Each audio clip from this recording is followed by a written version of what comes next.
Hi everyone. Real quick, we're just waiting for a couple other people to start rolling in, so I am going to give them a couple minutes. For those of you that are in here already, I'd just like to go over some house rules. Questions, if you guys have any questions, there should be a question panel for you guys to submit them. I'll get to them after the webinar is over. It's kind of hard for me to do both, speaking and answering questions at the same time, so I will get to them afterwards. So feel free to submit questions throughout the course of the webinar, and I'll follow up with them after. So we're going to give a couple more minutes to some of the people that are a little bit late, and we'll start soon.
All right, guys, we're going to go ahead and get started. It looks like everybody's here. First and foremost, thank you so much for attending my webinar. State of Search is something that I do at the end of every year. You know, there's a lot of updates throughout the year that really affect all of our marketing strategies. So what I do for you guys is I kind of make them more simplified so you can understand how they're going to affect your marketing strategy moving into 2017. So also for those of you that haven't been on my webinars before, I do record these. So if I talk too fast, which generally happens, I drink a lot of coffee, you know, you'll be able to view this later on and kind of slow it down and review all the information at your own pace. I'll send out that link after the webinar. I'll convert the recording and send it out to everybody that's on here. Also, for those of you that joined a little bit late, there is a questions panel that you guys are able to submit questions to me throughout the webinar about any of the information I cover.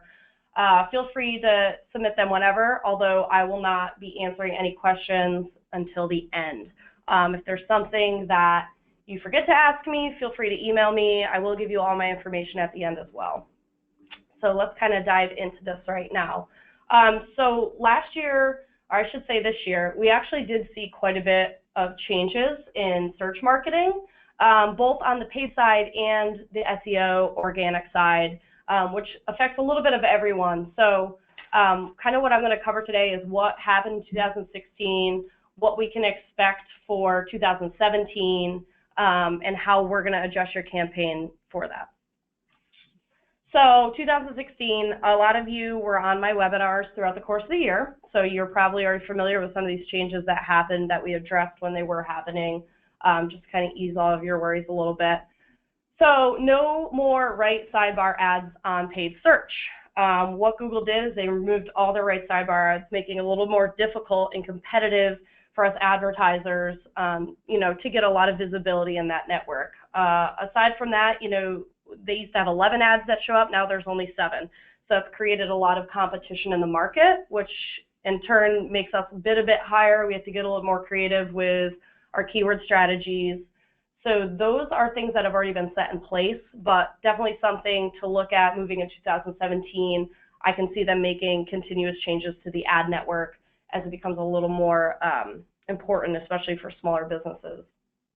RankBrain, definitely another item that I've discussed with everybody in the past. I think I did an email blast out to everybody when RankBrain rolled out. RankBrain is Google's artificial intelligence machine learning algorithm. That's a mouthful. I'll cover that a little bit later. That is basically going to be one of the most important ranking factors moving into 2017. So definitely something that's completely shaken up everything we do here, and we will be building our strategies around RankBrain moving forward, but we will cover that later. Introduction of AMP. This stands for Accelerated Mobile Pages. So ever since Google pushed to becoming more of a mobile-first search engine, you know, a lot of the ranking factors are going to move towards mobile. So the accelerated mobile pages, or AMP, which we call it here, those are going to make sure that your pages are loading faster, because if you're like me, when you use your cell phone, you're really impatient.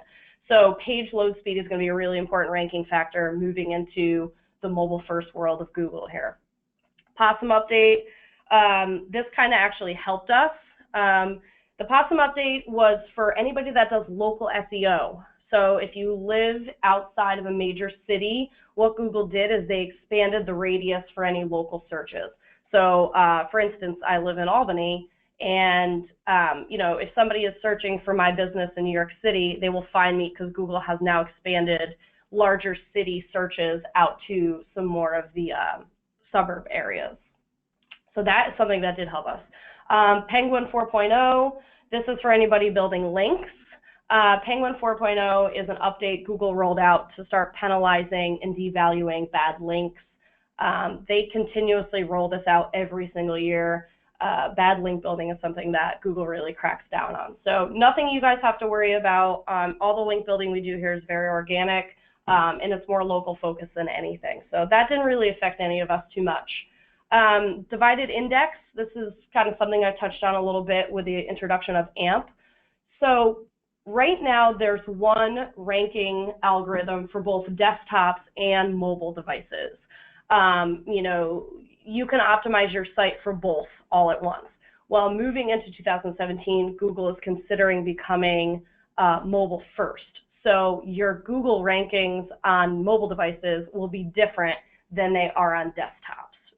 And that's something that we're still learning a little more about. They have not rolled that out officially yet, but they have been testing it. We've seen some clients shift positions on mobile and not move at all on desktop. So there are different ranking factors associated with how you rank in mobile and how you rank on desktop. So we'll be covering that a little bit later as well. But all of this is very overwhelming. So you can imagine that this is pretty much what I looked like all throughout 2016. Everybody's emailing me, asking me questions. There's a lot of information gathering I had to do on my end. So now that I do have all the information at our fingertips and we are planning a strategy, I don't look like this anymore, thank God. So moving into my favorite section, pay-per-click. As you all know, this is where I specialize. Couple really fun things to point out. Last year in 2015, we spent $181,000 on PPC. When people started to realize that PPC was probably going to be the best way to generate leads and get their business kicked off, you can obviously see we increased that to $424,000 this year, which is incredible. And that graph there shows our growth in PPC and the success we've had with everybody we've done PPC with from 2015 into 2016. 2017 is going to be even bigger. We've already had a lot of inquiries come in about running pay-per-click campaigns just because of all the different updates Google's making organically. Paid search is starting to look a lot more attractive when it comes to you know, brokers and lenders and smaller businesses looking to gain some visibility on the internet. So paid search is where we're headed. Couple new things that are exciting about what's happening in the paid search world. expanded text ads rolled out. Let me show you what those look like. So this is kind of before and after expanded text ads. Pretty straightforward. Expanded text. We have more room to put more text in your ads. What that helps us do is, now we can occupy more real estate on the search engine, so our ads look bigger. Bigger is always better. So our ad is occupying more space. We can add more calls to action. We can add more information about our products as far as interest rates, closing times. This is really going to help with conversions. In fact, ever since they came out, we have seen campaigns converting a whole lot more than before the expanded text ads were out. So another thing, RSLA ads, very acronyms here today. So RSLA ads, these are Google's search retargeting ads that we can do. So I'll kind of explain that a little bit to you guys. Retargeting in the search network is a lot different than, those graphic ads that follow you around the internet. So if you go to buy shoes, but you don't buy them, and then you go on Facebook and those same pairs of shoes are following you around the internet, that is retargeting, but that is display. What search retargeting does is if somebody Googles small business loans, they click on your ad, they go to your page, they click off of it. Let's say tomorrow they log on, they go to do some more research on the same topic, type in small business loans. You now will be pushed to the top because that user has already been stored in your cookies, and now the retargeting will put your ad right back at the top so that they're exposed to you first and foremost because they've already been introduced to you. Now this is going to help with converting them one step further. So RLSA ads is something that we have added into everybody's campaign just because we've seen the value really skyrocket for conversions. Next thing is the ad label color change that happened in 2016. This has benefited us tremendously. So we have another before and after here. Before, ads used to have the yellow label. Now they have a green label. What's the benefit to that? Everybody's probably thinking Brittany's crazy, which is generally true, but they make them look so much more attractive, and the reason for that is all of the organic listings below the search ads have green URL links. So before, if you were a searcher and you were one of those searchers that's like, oh, I'm never clicking on an ad because people pay to be there, and I want to click on somebody organic because they earned that spot.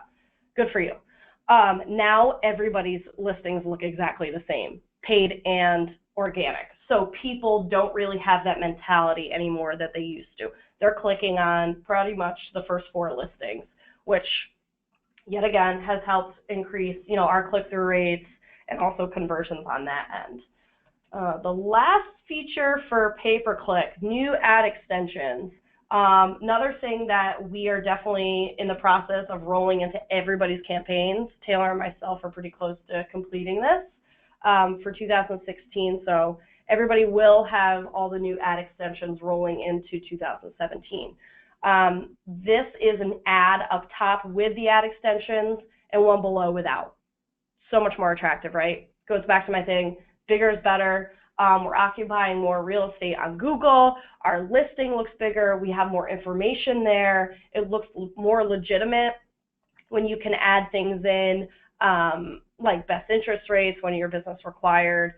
You are able to add a bunch of different calls to action as well. So another thing to look forward to if you are running a pay-per-click with us in 2017. One thing, just a little housekeeping here. Most of you should have received the email marketing blast that went out if you are on our list. If you are not, I'll kind of give you guys a little bit of an update here. Because of all the changes that have been happening in the ad network, both on the paid side and I guess organically as well, a lot of our pricing structure is changing in 2017. And that's just based on the competition that's in the market now. Requires us to make our campaigns a little more detailed. The bidding is also more competitive, which requires us to check in on your campaigns much more frequently than we were before. So if you do have questions about that, feel free to email me. If you didn't receive the new pricing updates, I'd be more than happy to send them to you as well.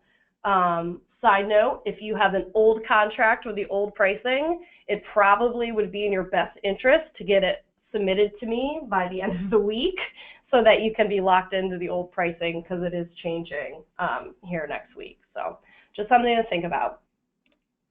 Moving into the organic side. So a couple new things that happened in Google, and these updates every year, there are more and more and more updates, and my presentations get longer and longer.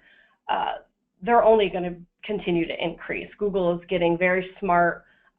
They keep rolling updates out all the time just to keep up with how users are using their phones, how they're using the internet, and also how we're even using personal assistants like Alexa and Google Home. So that kind of brings me into my next point here, the future of voice search.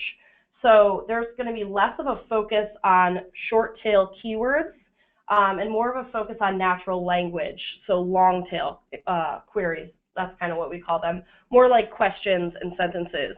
People that are used to using Alexa, or even if you use Siri on your phone to search local businesses around you or to answer questions you have. I know I use Siri all the time. That is how we need to start marketing our content. It has to be marketed towards people's questions they're asking. So we're going to see a huge change in how content marketing, tries to adapt to the future of voice search and personal assistants. And kind of along the same lines here, the local push.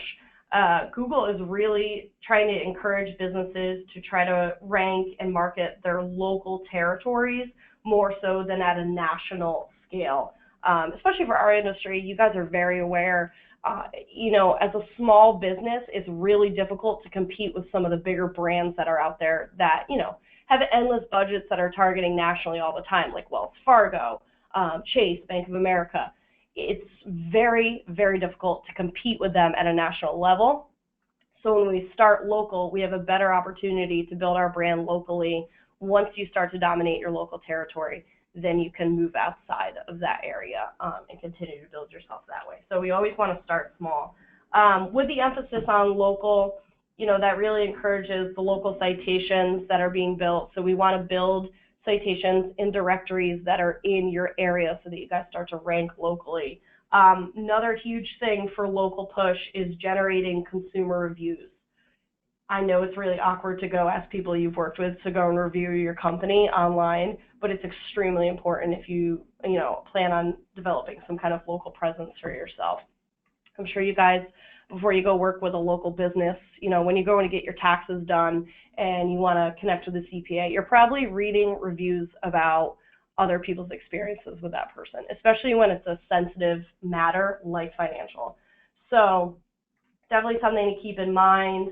Our local link strategy and local SEO strategy here is pretty much going to remain the same, just because it's always been built around the principles of citations, local content, and generating reviews. Marketing for micro moments. This goes all along with the same theme here. Everybody's on their mobile devices.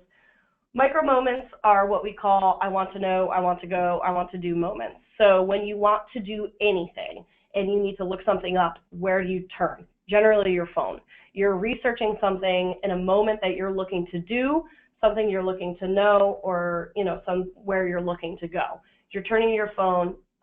So we call those micro moments, and we want to market towards users that are in those moments because they're generally high decision-making moments. So we've marketed our content strategy towards same thing like voice search, answering common questions our audience has, answering questions about what they're looking to research, what they want to know at any different point where they are in the sales cycle. So we have to market to each point in the sales cycle depending on where our user is.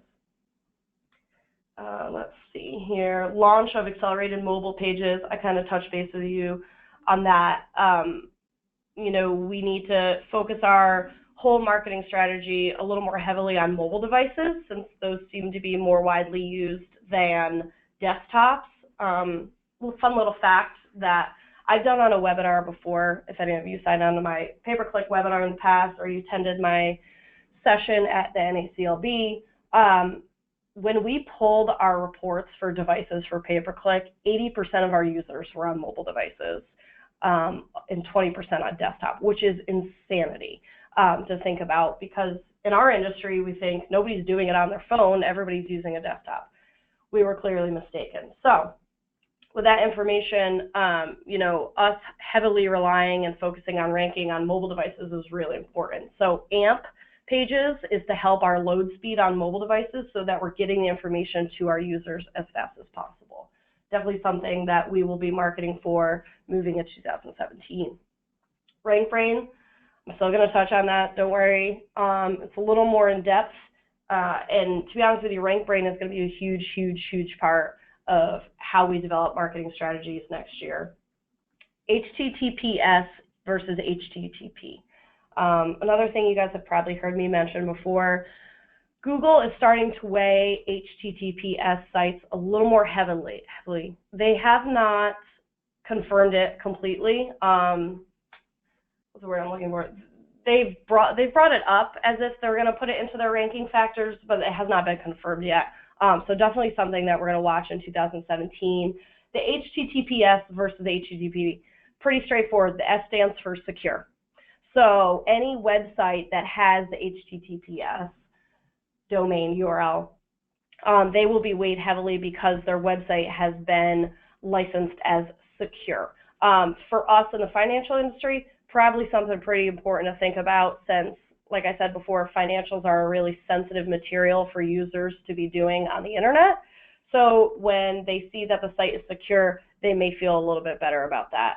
All the major banks have rolled out HTTPS for good reason too. I wouldn't do banking if it didn't have an HTTPS URL.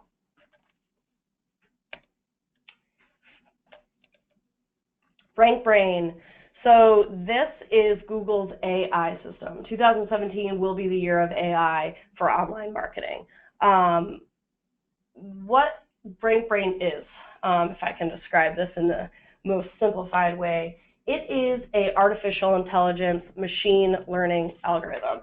So what that means is Google is studying the patterns of users so that without them having to really type in what they're looking for, Google will already start presenting search results based on patterns and behaviors of their recent searches. So this makes relevant content for us pretty much the most important thing moving into a strategy for next year. Same thing as voice search, we need to start developing content that's related to trends and behaviors of our users rather than keywords that they may be focusing on. So we want to write content and develop content that's answering questions that is built around other behaviors that our users may be doing other than financials. Something that we have been doing for a lot of our SEO clients already is building a lot of other business resources, and content built around business resources other than financing, so that we're, presenting our user with all different kinds of things they can do for their business, not just financing. We want to be a one-stop resource center for them so that they don't feel like they have to go back to Google for anything. So that is going to be something really big, and for us, developing a strategy around RankBrain. Google actually came out and disclosed that RankBrain is going to be the third most important ranking factor moving into 2017, which they have never said about anything. Even the first two ranking factors, we still don't know if they are content and links. Everyone assumes they are because it's pretty obvious, but Google has never confirmed either of those. RankBrain is the only ranking factor they have ever came out and actually confirmed is a ranking factor, and they said it's the third most important. So this is something that we are building our whole strategy around. Same thing, like I said before, study of trends and user behavior to pull both directly and non-directly related results. So, a user looking to start a business that's Googling how to start a business. We want to show up for that because financing will help kickstart businesses. Any user looking to acquire property or buy property, we want to show up for those search results as well because we offer real estate financing. So that's kind of how you guys will fit into RankBrain and how we're going to start developing your content around how Google's AI is going to start working. Eventually, Google's AI is probably going to take my job, so it's also terrifying. Real quick, the union between PPC and local SEO, I know I preach this all the time. There's a lot of interconnected channels that Google is bringing together, paid search and organic search. They've added review and location extensions to PPC ads that allow anybody advertising on PPC to also connect their local SEO efforts to it, so that, you know, their ads look bigger. You can see where the location is. It'll pop up with a map. Makes it a little more, I guess, the clickbait word I always use. It's a little more attractive visually. We can also use PPC keyword data for our SEO efforts. So when I go in and pull PPC reports, one of the things I always pull is, okay, what were the actual search queries that people were typing into Google that led them to my client's ad? And we're seeing, like I said, more long tail search queries. So we can take that data and implement it into our SEO and content strategy so that we're hitting our users from both ends, paid and organic. Same thing as before, added exposure and SERP domination. SERP stands for Search Engine Result Pages. I acronym everything, I apologize. But we want to dominate search engines. The more real estate you can occupy on a search engine, the less chance they're going to click on a competitor of yours. So you want to occupy the ad space for your keywords or even your brand name. You want to occupy as many organic listings as possible on the first page of search results for your brand or even for keywords. So bringing together these two campaigns is definitely going to be how we tag team that a little bit. And something that's really fun, little fact here, 80% of B2B businesses will be running a hybrid campaign in 2017. I know for our industry, everybody's really hung up on PPC, which is great because I run PPC and I love that. But what I'm going to try to do is encourage you guys a little bit more to hybrid your campaigns together so that your success is not just a short-term success, but a long-term. And the organic side will give you that long-term success point. It just takes a little bit longer than pay-per-click ads. Social and content, kind of the last little section I have here for you guys. What to expect from social and content moving into 2017.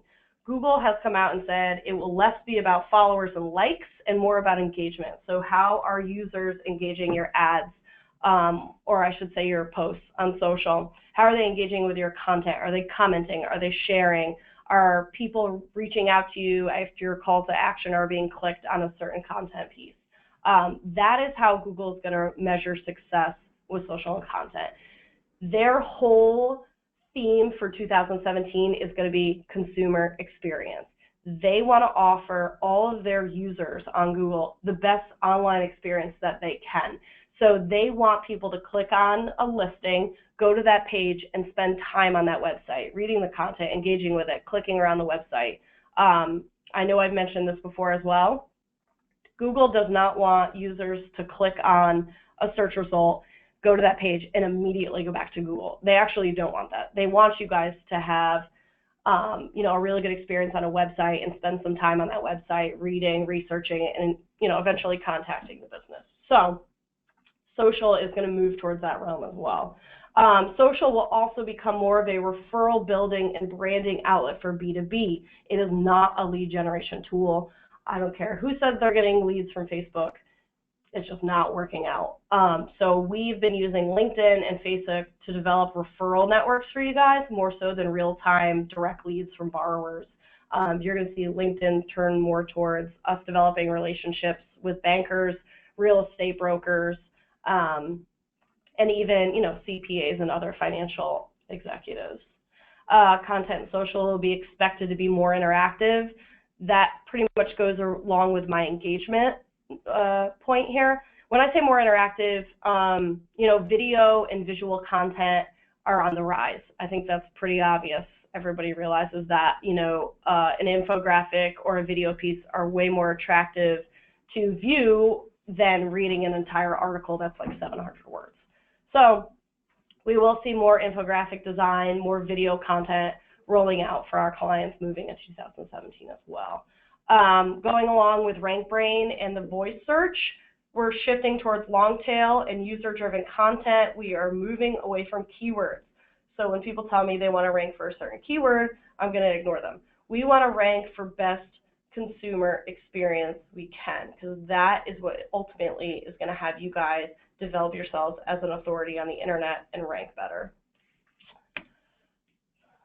see here. So moving into 2017, quality and natural links, optimized user-focused content, RankBrain, mobile responsiveness, and we're still looking into the HTTPS, but that is something that I see coming up on the rise here as well. All things that we are bundling together in a couple different packages. We're creating a hybrid package for local SEO and PPC currently. It'll be a local lead program, we'll call it that. That way you get a little bit organic local building, and you'll also get local leads as well. So something to keep on the lookout for. I'll probably be rolling that out in January. You know, we are developing new strategies with the SEO around the link building and RankBrain as well. I'm sure Michael will be doing a webinar more focused on that when he kind of puts together his official strategy and the packages he's going to roll out for that as well. So as of now, I will turn it over to anybody that has questions. If there aren't any questions, feel free to email me any of the content that I covered today. If you didn't get the email blast about our new pricing, I would be more than happy to send that out to you guys. If you have any concerns about your current marketing strategy and how it's going to rope into all these changes, obviously I'd be happy to talk to you about that as well. If you came in late, because I know some people came in late, I am recording this. I will send you guys the link after it converts over to video, and then we'll also send you our slide deck as well. But other than that, thank you guys, as always, for sitting here and listening to me talk for 30 minutes. I hope you found it useful. I hope you found it motivating for kind of what to expect in 2017. We have a lot of strategies that we're excited to implement into the campaigns we already have running. If you're looking to get a campaign running, feel free to reach out to me, and we can kind of talk through what you guys are looking for. All right, have a good one, guys. Thanks so much.